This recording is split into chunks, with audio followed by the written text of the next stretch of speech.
This podcast is provided with the understanding that it does not constitute professional medical advice. The information presented on this podcast are my own personal views, opinions, and summaries of research. Always consult your physician regarding any medical concerns, conditions, or treatments.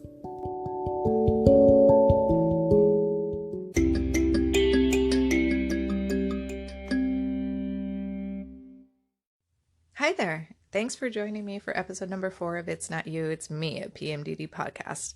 I'm sorry if it seems like it took me a while to put this episode together. I'm a one-woman show with my full-time job, plus I got a little caught up in a reading frenzy on top of everything else. And if you follow me on Twitter, you've seen I've got the books about PMDD that I plan to start reading soon. I'll be making my notes and eventually sharing a bit about them in future episodes. As I was reading the articles that I printed this week and reviewing them, I was getting a little excited, like, oh, I can talk about that. No, wait, maybe this. But I figured, I need to narrow it down. So the best way I thought we could start would be to talk a little history about PMS and PMDD, start there, and then move on to discuss one of the articles that I read this week that I found really fascinating, and it challenged my own views, not only just on how I think about PMDD, but also mental disorders in general. So I would love to share the information on that, what I thought about it, as well as get your thoughts and feedback on it too. If you follow me on Twitter, you might have seen the timeline I created and posted. If not, I'll share it again so you don't have to go searching through tweets. We begin in 1931 when gynecologist Dr. Robert Frank and psychoanalyst Karen Horney note for the first time in scientific literature about the relationship between negative moods and menstruation, calling it premenstrual tension. About 20 years later, in 1953, a British physician by the name of Dr. Katharina Dalton introduces the term premenstrual syndrome, believing that the symptoms were far more extensive than just tension. And here's some quick, cool notes about her. According to Wikipedia, she began her studies on PMS in 1948 when she noticed that her monthly migraines had disappeared while she was pregnant. After consulting with Dr. Raymond Green, an endocrinologist and who I assume was probably a colleague of hers, both thought that her migraines were attributed to a progesterone deficiency because those levels drop prior to menstruation but skyrocket during pregnancy. She did a range of studies on women and young girls, and I thought this was great, so I'd like to read it verbatim. From historic anecdotes, she even concluded that Queen Victoria suffered from PMS, as indicated by her reports of her monthly screaming and throwing objects at her husband, Prince Albert.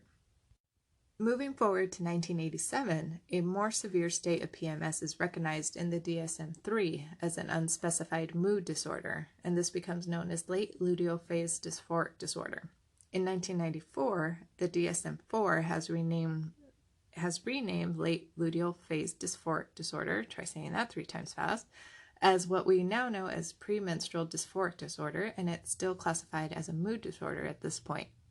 9 years later, in 2013, PMDD is classified as a mental disorder in the DSM-5. Now it's no longer considered a mood disorder, and the criterion for administering a diagnosis is also included in this version of the DSM. Come 2017, just 2 years ago, the World Health Organization includes PMDD in their International Classification of Diseases. So this is a brief review of how we got to where PMDD is today. I had tried tracking down Dr. Frank's case study series because I wanted to see what information was in there and how it was written, meaning in terms of views on women and their health, because this was in the 1930s, the Great Market Crash had just happened, and the Great Depression began. Women were expected to play the domestic role. And I'm just making up a story, but I would imagine his case studies going something like, Patty presents with monthly headaches and fatigue that are not allowing her to have dinner ready for her husband upon returning home from work. I'm just really curious as to how the paper read, and hopefully one of these days I can track it down. Oh, and before I forget, back in the 18th century, there was the term menstrual moodiness. Now that term sounds a little condescending, don't you think? I think premenstrual tension was a step up for that. In this week alone, I've read through about 5 different journal articles. Some covered information that I had already read about before, but I still walked away with more knowledge and insight. One paper I had been itching to get to from the time I saw the title of it was this one from 2014 from the Journal of Bioethical Inquiry, written by Dr. Tamara Brown, who is a lecturer in bioethics. Now, honestly, the title itself pissed me off a little bit at first. Is PMDD really a disorder? Like, what the hell do you mean? Of course it's a freaking disorder. The dictionary defines disorder as lack of order or regular arrangement, a disruption of systematic functioning. I've already shared how I, at least myself, turn into this pissy, super irritable, tired, hungry, achy person. That's not my regular behavior, and it's definitely a disruption to my normal functioning. So yeah, by definition, I feel it's a damn disorder. I kept myself open in reading it and tried to remove myself from the information presented since I have PMDD, but I still thought it was a great and well thought and argued perspective as to how PMDD can or should be viewed. The overall argument from Dr. Brown was that women should be able to receive support and treatment from their symptoms without them being diagnosed as having a mental disorder, because PMDD is a socially constructed disorder. Yeah, I know.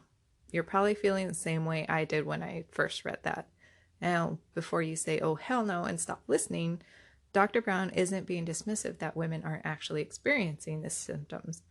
What I got from it is that she still wants women to get treated and acknowledges that distress can be significant and interfere with daily life, but it can be acknowledged without pathologizing it, meaning not treating the distress as abnormal or unhealthy.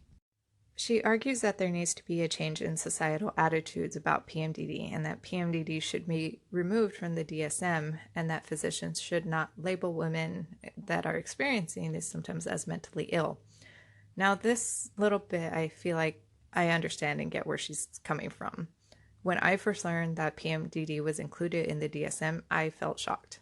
I went to a high school that prepped us for careers in medicine, and I've been working around healthcare providers for the last 10 years. So I'm aware that the DSM is like one of the go-to books for information for physicians and providing care. So knowing my diagnosis was in there was like this holy shit moment of, I have a mental disorder? Because of that feeling that I personally had, I get why she argues that it should be removed from the DSM. In her arguments about PMDD being a socially constructed disorder, there's a lot of talk about culture, which makes up a lot of our society and what is and is not established as social norms.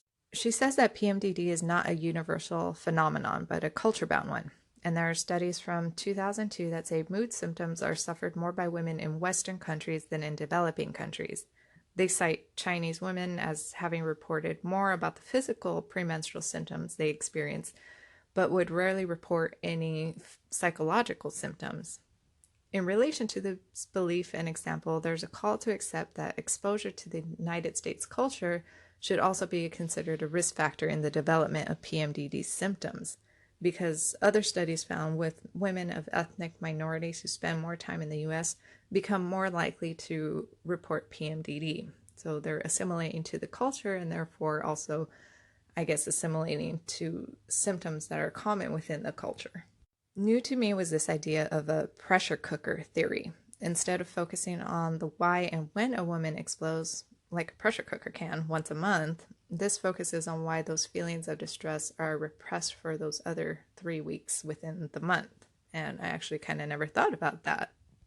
This again is where culture comes into play. Typically, or perhaps until recent shifts in society, the belief was that women were not expected to express their anger and frustrations except for, quote unquote, that time of the month, when it was socially excusable, allowed, expected.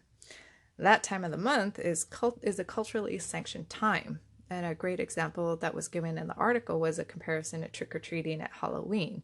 If you go knocking on a stranger's door in the middle of April asking for candy, chances are you'll get a weird look, the door slammed in your face, maybe the cops called on you. But you do the same thing on October 31st, and it's perfectly okay. It's expected, acceptable, allowed, and people are even like welcoming you into their home for candy. I know menstruation and candy are two different things, but the point is they both have the socially sanctioned time when it's okay and no one really thinks twice about it. One thing that continues to happen in society is using the belief that because women's behaviors and thoughts can be subject to control by their out of control hormones, that they are unfit to be in positions of responsibility. And while instances like this unfortunately still happen, recently, it's not a new thing. In 1968, Dr. Edgar Berman, a prominent American surgeon, argued the same belief against female physicians and other leadership positions. In the 1970s, an Australian airline used the same belief to argue that women were unfit to be commercial airline pilots. And it wasn't until January of 1980 that Deborah Laurie made her first commercial flight for the airline after winning her case against the company. So I had a lot of mixed emotions after reading this article. While I can appreciate her reasons for feeling it's unethical to describe premenstrual anger and distress as a mental disorder, I'm not sure if I 100% agree with it. Maybe making PMDD a pathological issue is the only way for it to be taken seriously and for women to get the help they need. So I do agree with the idea that society should change their views, perhaps not only toward PMDD, but mental disorders in general. But what would really changing that do? If PMDD was removed from the DSM, would it affect the types of support that women would have access to for symptoms? Would physicians take the symptoms less serious? Would women still be able to get the counseling and or medical treatments they need to help manage symptoms? I have questions. This article did give me a lot to think about, and considering it was published 5 years ago, I'm curious as to whether the author still feels the same way about this situation. And I would also love to know what you think or feel about the information from that article. How did you feel about the information? Does it change how you feel about PMDD or how others feel toward women with PMDD? You can message me on Twitter at PMDD Podcast. And if you're using the Anchor podcast app, you can send me a voice message as well.